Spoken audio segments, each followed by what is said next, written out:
Hello, everyone that listens to this. I Create Life Design Mastermind. I'm here today with Michele Shorter. She happens to be a bestie, and the bestie of all besties, actually.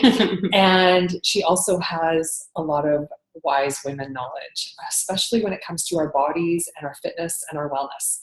So I have her today to chat with me about how we can engage in that, stay engaged, and really make it a part of our life.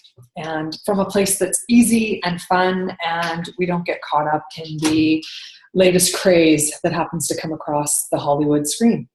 So, Michele, thank you for being with me today. Oh, thanks for having me. I always love, of course, being here with you and talking about my favorite subject. So Here we go. So tell me about the shorter approach philosophy. Okay, well, essentially the shorter approach is, it's kind of a play on words. It's not because I'm short. It's because my last name is shorter and it's my approach to fitness. But I do believe in lessening the time. So that plays into that word as well. Into where you're going to be happy, where you're going to find your wellness, you're going to find what you need to do to make yourself happy and to stay committed to your plan, whatever that plan may be. So the shorter approach is essentially, it is being happy right now in it today. Even if your goal, you might set your goals and your goals might be 8 weeks, 12 weeks, 16 weeks away. I want you to be happy right now. I want you to be happy with what you're doing today. So I focus on a few different things, obviously movement, nourishing your body, and how you're feeling. So I really want everybody to be journaling so that we can progress into the best plan for you and how you can stay committed to that.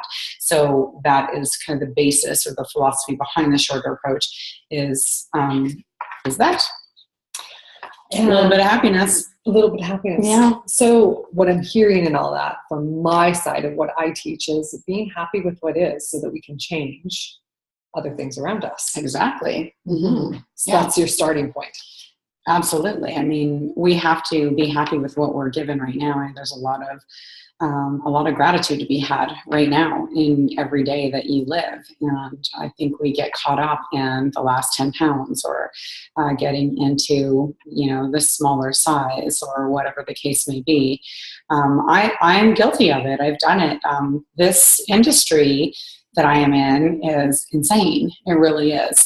Just yesterday, I have to share this. I was online, and the newest craze is, celebrity trainer has this great miracle plan, eating 2 meals a day. It's going to work, right? And am I reading this? I was dumbfounded because it really is that easy. But the way that it's put out there on social media and the way that it's presented to us, it makes us believe that, we need to be doing something more than just moving our bodies and nourishing ourselves. And, I have a couple of theories around why everybody is overweight.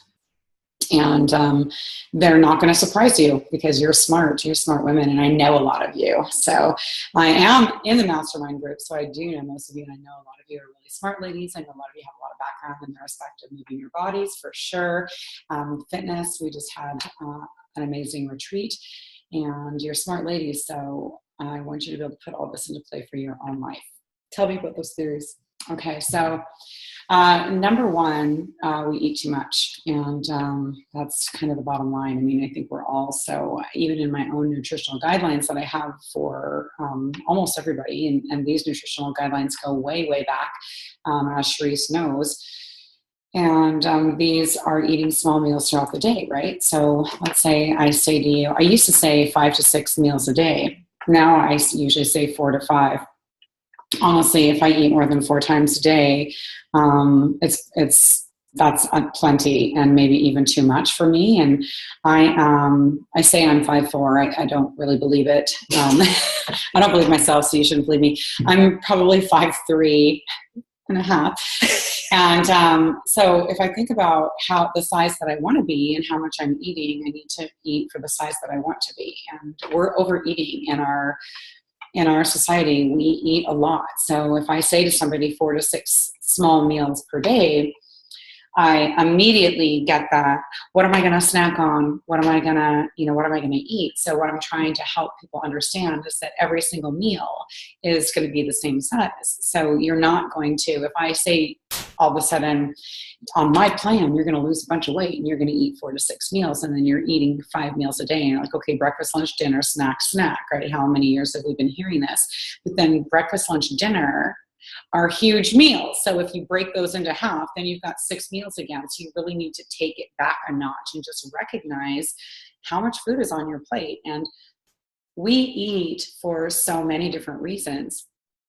And one of the reasons that I love to eat, as you well know, because we eat together a lot, is to celebrate, to love, to be with our families, to provide for our families, to nourish our souls, even as we're nourishing our bodies. So we want to put out a big spread. I'm guilty. Are you kidding? I love my kitchen. I love to cook for my family. It's one of my favorite things to do, my absolute favorite things to do. So I'm going to put out the charcuterie, and then then there's going to be dinner, and then there's going to be, chocolate dipped strawberries or whatever. And it doesn't matter if it's all healthy. If you're eating too much, you're eating too much. And so this is a huge thing, in my opinion, of what we're doing. We're eating so much. If you consider, if I was to eat, let's say 2,300 calories a day, my body size, I would gradually gain a pound or 2 a week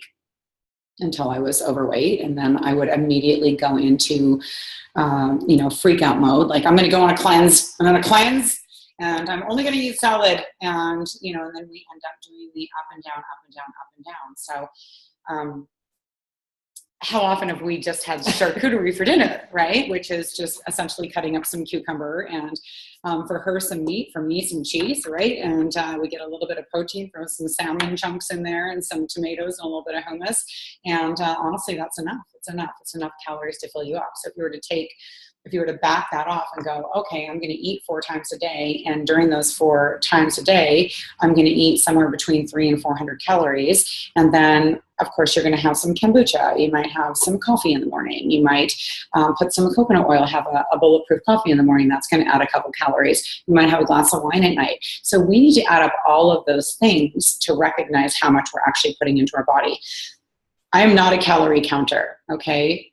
I just want to repeat that again. I am not a calorie counter. I'm not into that. I don't want to have to weigh my food and go through those motions, because I feel like then what we're doing is we're making it a struggle. We're making it like, it's hard. So hard. I've got to, I'm going to go on this plan, but first I've got to go, to the cooking store, and I've got to get my weight scale, and I've got to get all my special items that I need to measure out all my food and everything else. And we really need to get back to simplicity. So what I'm talking about when I say a meal is you're going to grab 15 almonds, whatever. You're going to grab a handful of almonds, and you're going to take an apple, and you're going to go and you're going to eat them in the car while you're having to drive up to Nanaimo, because that's where you have to work today. Or when you're on the way to the gym, so that you have a little something in your stomach when you're working out.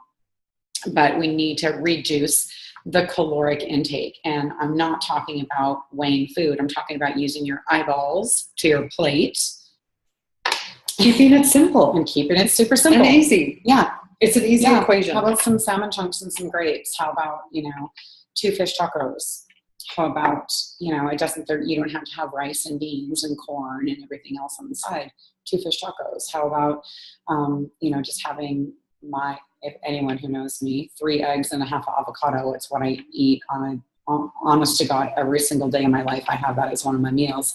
And so really my 4 meals are going to consist of, my first one is my Bulletproof Coffee. I've got, I always put MCT oil and coconut oil in there. And just recently I've been adding a little tiny bit of coconut protein powder.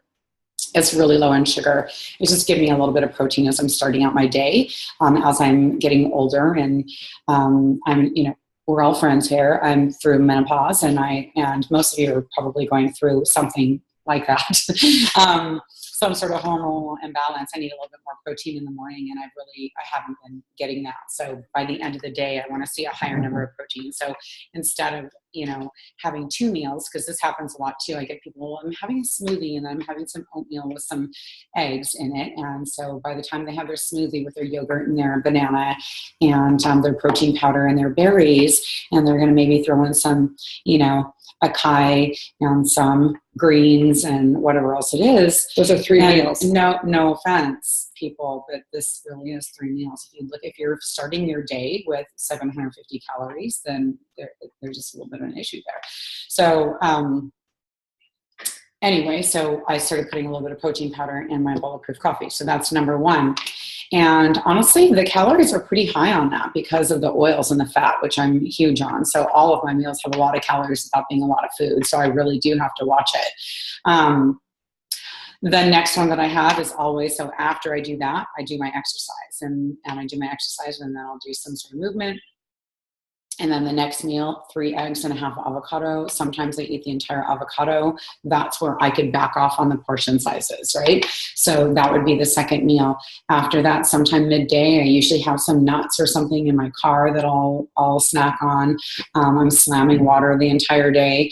And then when I get home, I will start making dinner. And usually that is fish tacos for me. But, anything, fish and fibrous carbs, and trying to stay away from the things that are just going to be kind of empty calories. So there's nothing that white rice is going to do for my body that I need. So I don't need that anymore because I'm postmenopausal. If you're in perimenopausal, when I was around, not to be completely off topic, but when I was around 35 years old, I was training women that were going through menopause. And I was like, I have no idea what this is all about. So I started reading, and one of the first books I picked up, and if any of you read on menopause, Christine Northrup, of course, she's, the master. She's been talking about the same things over and over again for years. And her daughter now does the same thing. So I picked up her book, and her nutritional guidelines were, honest to God, almost exactly like what I've been using and what you've been using for our whole lives. So she talks about staying away from grains, like we don't need them as much. And we always talk about, energy, and I'm tired, more water, more spinach, more vegetables, add in, a meal where you're going to have a little bit more fat in there, like use different things for your energy. But the forever starting our day with, protein, oatmeal, and then having a sandwich where you have 2 pieces of bread, and then eating some rice with dinner, and you're just eating enough carbohydrates, complex carbohydrates, to feed an athlete. And let's face it, I'm not an athlete anymore. Like, I work out all the time, but that's not where I'm at anymore. When I was a triathlete years ago, when I used to teach 15 classes a week, Tybo, you remember, step aerobics, everything aerobic, and I was sweating all day long, and I ate like that. I can remember my husband making a comment after I wolfed down an entire plate of spaghetti with bread one night, saying, one day you're going to stop exercising like this, and you're not going to be able to eat like this anymore. And I was just, of course, at that time, I was like, keep it to yourself, mister. But of course, it's true. Like, we just can't handle all of those complex carbohydrates. They're not doing anything for us. If they were giving us something other than that, that extra energy, I would say go for it. But we can get that energy through our fibrous carbs. I want you to eat broccoli. I want you to eat lean beef. I want you to, get some bison, get some fish, get some organic eggs, eat your protein, eat your fibrous carbs, and drink a lot of water. Keep flushing things through. So when you look at your food, long story short, take away that complex carbohydrate, take away the things that are adding extra calories that are not nourishing your body. So you look at that, and that might be cheese, that might be bread, that might be a little extra something. I don't know if you're like used to having a Diet Coke or a Coke or ranch dressing or those kinds of things, which now we look at as poison, essentially. Those things need to be removed. So you take away look at every single meal that you're having. Do it today. Look at every meal that you're having and see if you can pull out 100 calories, just 100. 100's easy. You could probably pull out 200 calories from every single meal you're eating and not really change a whole lot. Let's talk about sugar for a second. Sugar's the devil. it feeds our kombucha mamas. And so I feed my SCOBY sugar, and that's about it, right? So we really have to, it doesn't mean you're not going to live your life. It doesn't mean that you're never going to have, a sweet tea, or you're never going to have a sweet treat. But really removing the sugar, because it causes inflammation and everything in your body. So your body is fighting, and alcohol is the same. So, because it's full of sugar. So your body is working so hard to get rid of all of that stuff that it's not able to do what it needs to do. So it's constantly working on its insulin, and it's not going to be able to improve, and rebuild those muscles, because it's constantly trying to help us to get over all of the crap that we're putting in our bodies. So, get it out of your life. It'll be the best thing you ever do for yourself. It's so addictive too. And also it's all the looking at where everything sugar is hidden. Oh yeah. Is the big thing, is I don't think people realize how much sugar is in so much of what we need. One of the things that I do in retreat and with my different groups, my biggest winter group in particular, and also with my Sugar Approach Nutrition Challenges, is we talk about once a week, and this is where the journaling comes in, is taking things out. So I don't want it to always be about taking things out. Okay. I want you to love your life. I don't want you to worry about, I have to eliminate every single thing out of my diet, but you can add in at the same time. So we take one thing out, you can add in. So I'm going to add in this amazing turmeric lemon water, and I'm going to add in that. I'm going to add in even an extra liter. Let's say I'm going to have 3.5 liters of this every day, but I'm going to take out sugar 1 week. Okay. I'm not asking you to do anything else, but the things that we focus on every single week. So if we had 5 weeks, we would start with taking sugar out, and we would take gluten out, then we would take processed foods out. We might take dairy out. We would definitely take alcohol out. So those are all things that you could do. We could do all those on the same day if we wanted, right? And that would work great. But what I ask people to do is journal. Like, how do you feel? Like, really, how bright are your eyes in the morning? What does your tongue look like? How do you feel when your feet hit the floor? Are you craving anything? Do you have a headache? You can tell if you're addicted to something at that point, like your body is just craving it, right? So we're trying to move through those things. So picking one of those things and removing them, and then writing about it so you understand. And, you might recognize a few things in your cupboard that you didn't even realize had a bunch of sugar or chemicals in it. So this is the funny thing about sugar. As soon as I say take sugar out of your diet, people start to freak out. They freak out. Well, I can have honey. Well, you can, but there's sugar in it. It's natural, but yeah, it's sugar. So if you have the beautiful honey, I've got some in my cupboard, then I'm going to make sure that I lower that amount. I'm going to take down the caloric intake on that as well.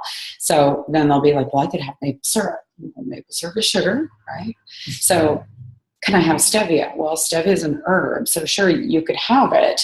But what are we trying to accomplish here? So once you start taking it out, your palate is not going to need it anymore. You're not going to recognize it. Your stomach starts shrinking up and your palate changes and you feel great. You don't want it anymore.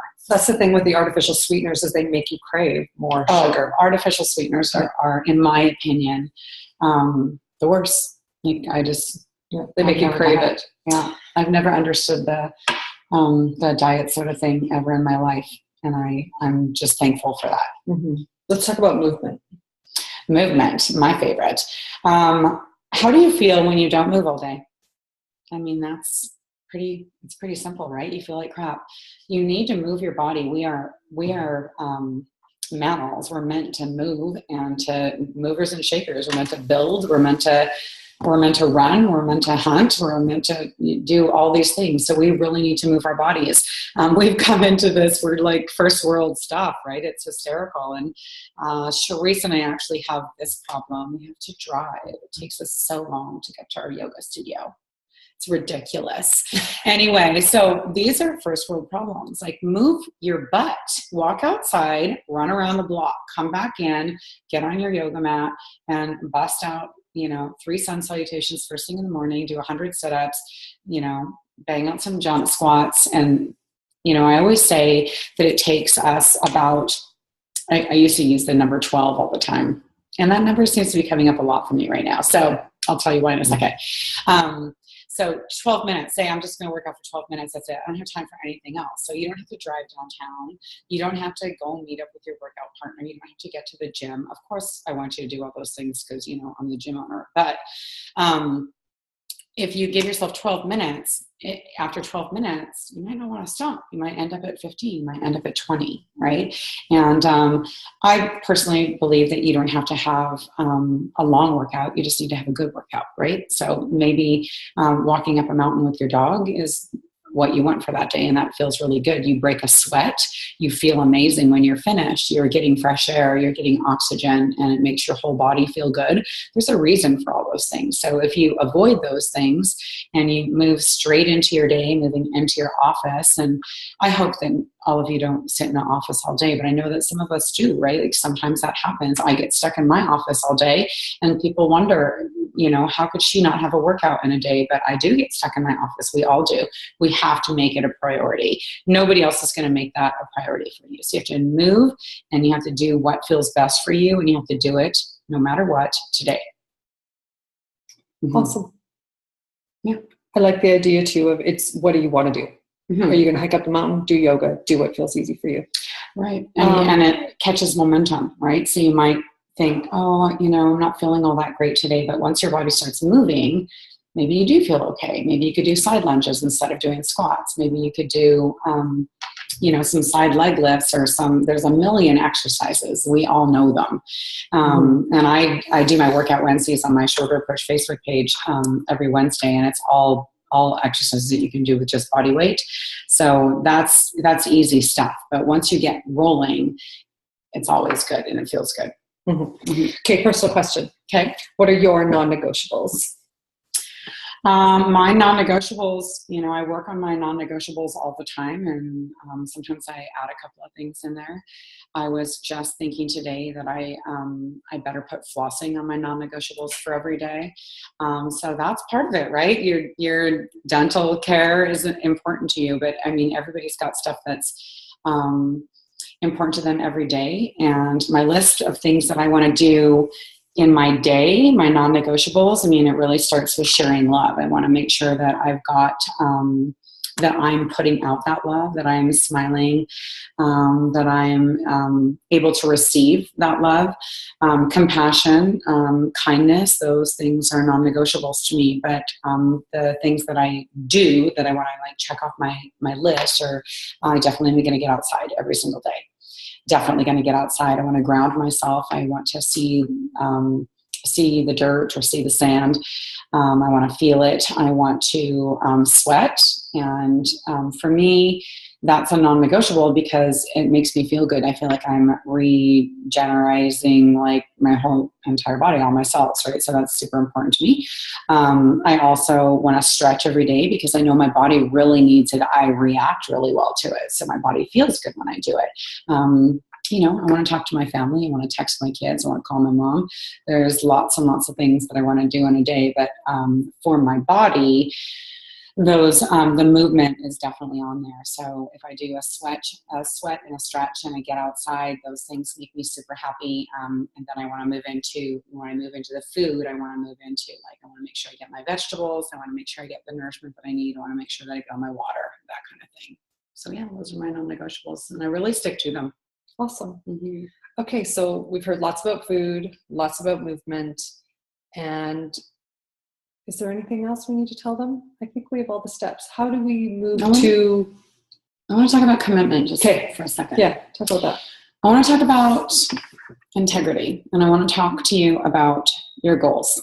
So earlier I mentioned the 12-pound thing. And I've got this thing. I'm committed all the time. I say I'm committed. This is where I'm getting with this. That I want to lose 10 pounds. I say it all the time. And sometimes I do it and I stay there most of the time. And I'm usually pretty happy with my weight. But I think it's almost like we have to keep moving back into our own commitment and what our non-negotiables are. So when I look at that, I think, okay, what are my steps going to be? And what is my commitment to that? So if you really want to lose 10 pounds, 12 pounds, what are the steps going to be for you to get there? How are you going to stay committed to that? Powerfully committed. How are you going to have some self-responsibility to actually reach your goal? So what are the steps going to be? We already just talked about them. You have to get off your ass. You have to lower your portion sizes. This is the bottom line. Okay. So that's what you have to do. You have to do it and I have to do it if we want to lose 10 pounds, right? But maybe you don't. Maybe you don't want to lose 10 pounds and then maybe you just want to feel good. So you need to figure out where you're going to feel good. But the commitment and the integrity is all up to you. It has nothing to do with anybody else. You are perfect. To everybody else, you're perfect. Nobody is going to look at you and go, oh my God, she needs to lose 12 pounds. Nobody's going to say that. So if you don't feel good and you think that 12 pounds is going to get you to that feeling good, then make a commitment and make it happen. If I had $1 for every person that told me they wanted to lose 10 pounds, I would be a very rich woman. I have been doing this for more years than I care to admit. And if I had $1 for every time I said it to myself, I'd probably be a rich woman too. So I understand. I get you. And I all of us, right? But you need to stand powerfully in the sand, in the dirt, and think, really, what is it that I want? Why do I want to lose 12 pounds? Or do I really want to just commit to exercising 7 days a week outside? Is that the most important thing? If that's my non-negotiable, to sweat, stretch, and move outside, then maybe that's the commitment. And if that gets me closer, then that's fine. If cutting out all the sugar and the crap out of my diet is what I'm committing to, then I commit to that, and then we reach the goal. So sometimes the goal isn't really the goal. Mm-hmm. And sometimes it gets in the way. It does. Sometimes it gets in the way. But committing to your non-negotiables is kind of that little route that you get to take, right? And I know that Charisse is a believer in this as well, because people always talk about balance. Always, to me, people are always saying balance, balance, balance. And I say, ride the wave, right? Like it's rhythm in our lives. And some, when the winter hits, I am a monster. And so are you, just by the way, you should know that. As soon as the sun comes out, we're all happy, right? So our goals become totally different, right? And I don't want to go up the mountain every single day with my dog when it rains. Am I going to feel better if I do? Yes. But I might have to change things a little bit in how I'm going to feel. I might want to get into the hot room for yoga in the winter. And then in the summer, I might be outside on the trails, like every single day, which I am. So I get that. So this rhythm, this wave that you're going to ride all through your life with fitness and wellness, it doesn't ever go away, because we have to be healthy and fit for our families. And it starts with your leadership, and you lead by example. And then your peeps, they'll just follow you. Mm-hmm. It's happening. It happens all the time. Exactly. And I think it's grounding into the why. Like, why are you doing it? Are you losing weight because society told you? Is this extra 10 pounds about you thinking you need to look a certain way because of indoctrination? Nobody cares. No one cares. Like, this is the big thing. Like, honest to God, think right now how often you're actually thinking about anyone else and what they're doing or what they look like. Exactly. We are all it's all about our own stuff. I think most of the time we're in awe of others as well. Like when I look at all of you, even at a retreat, and I know this will go farther than the people that we were with, or that were with in Victoria, but I'm in awe of every one of you, and so many women, and so many of my clients. I think they're absolutely amazing. And we hit certain goals, and just why aren't we satisfied when we get to a certain point? Why is there always going to be more? And is there something else that we can go after? Charisse knows a few things about me, but I won't be shy to tell you, there's other areas in my life where I can work. And so, and sometimes it's scary to do the work in that place. So I will go after wellness instead. So I stay fit all the time. So it may look like I have this perfect, great thing going if I'm fit, but that's not always the case. Right. So, we don't know what's going on in other people's lives. And it's just like, stop the self-judgment, stop the constant, get to the root of things is what I really want to talk about for people, is getting to the root of what is at the root of things. So if I'm I work with a lot of women, I work with a lot of people, and they're are themes sometimes of perpetual dissatisfaction in every area of their life. So they're dissatisfied with their body, dissatisfied with their marriage. They're dissatisfied with everything. Mm-hmm. And we've talked about this before, like what is at the root? Like, when are you going to feel satiated? Yeah. And why can't we, I find this especially with women, because men, if they commit to losing weight, they lose weight. Women, we tend to have a plethora of things that we say we're committed to. And I say it like that, like we say we're committed to it, because we need to commit to specifically what it is. So if we're committing to working on our wellness and our health, that's the commitment that you need to stick with so that you can get closer to the goal of feeling good. And if you need to throw the scale away, that's fine. That doesn't work for everybody, but it's important to do that. You need to powerfully commit to what you're doing, and it needs to be for the right reason. So, and also it's looking at our life. And this is the thing with balance. So it's looking at all the elements of your life. So I think sometimes what keeps keeps women or people stagnant is all the other stuff going on. Mm-hmm. So this is where we talk about a strategy to map it out. How do you make it fit into your life? Like the mom who's at the pool with her kids. Well, they're in the pool. Why don't you get in the pool too? So making things fit for our lives. Yeah. Yeah. You've seen the moms running around the soccer field. Those are my clients. Yeah. When you see moms that are, doing push-ups off the benches and tricep dips while their kids are playing. And, you see, just yesterday, I saw a mom pushing a stroller, holding a baby on her chest, walking the dog twice at Mount Doug. She went up twice, right? Just making it happen. Baby's sleeping on her chest. She's got the stroller just in case, and she's got a dog with her. So that's also an extra sweat there. So, you just have to make it happen. And I know it's not that easy for everybody, but what I'd like for you to do is take that compassion and kindness out of your non-negotiables and just put it right back on yourself. Take a good hard look in the mirror. What do you need to do to feel good so that you can carry on with the rest of your day and be a good example to your children and just feel amazing, because that's the most important thing. Thank you, Michele. That's such a great thing. I think we should end it on that, because I don't think it gets better. It doesn't. Love you. Thanks. Enjoy, you guys. Take care. Have a fantastic day.